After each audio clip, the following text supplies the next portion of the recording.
আসসালামু আলাইকুম, কেমন আছেন সবাই? আপনারা দেখতে পাচ্ছেন আমার আনার গাছের একটা টব। আমরা আমাদের যে আনার গাছগুলো আছে এগুলোতেও বোতল সেট করব ডিপ নিউট্রিশন দেওয়ার জন্য। দেখতে পাচ্ছেন আমি হোল করে নিয়েছি বোতলটা ঢুকানোর জন্য। এই বোতলটার ভিতর দিয়ে পানি দেওয়া হবে এবং অল্প কিছু হোল করে নিয়েছি, যেটা গোড়ার দিকে মুখ করা থাকবে।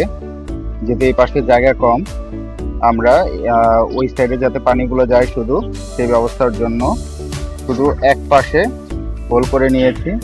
আর নিচে অল্প কয়েকটা হোল আছে, সব পাশে নাই, শুধু এই সাইডটাতেই হোল করা আছে, যাতে নিউট্রিশন গুলো ওই পাশের দিকে যায়, পানিগুলো ওই পাশের দিকে যায়। সাধারণত শীতকালে দেখা যায় যে আনার গাছগুলোতে মাটির নিচ পর্যন্ত কখনো পানি যাইতে চায় না। পানি না যাওয়ার কারণে নিচের মাটিগুলো সবসময় ড্রাই থাকে।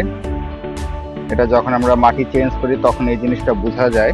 চারপাশে মাটি কাটার সময় দেখবেন যে সাইডের মাটিগুলো নিচের 6 ইঞ্চি বা 8 ইঞ্চি পর থেকে যে মাটিগুলো থাকে সেগুলো সম্পূর্ণ ড্রাই হয়ে থাকে।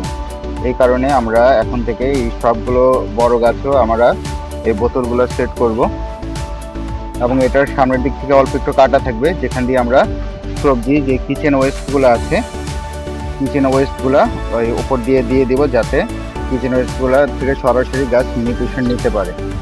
তো সবাইকে অসংখ্য ধন্যবাদ ভিডিওটি দেখার জন্য। আসসালামু আলাইকুম, খোদা হাফেজ।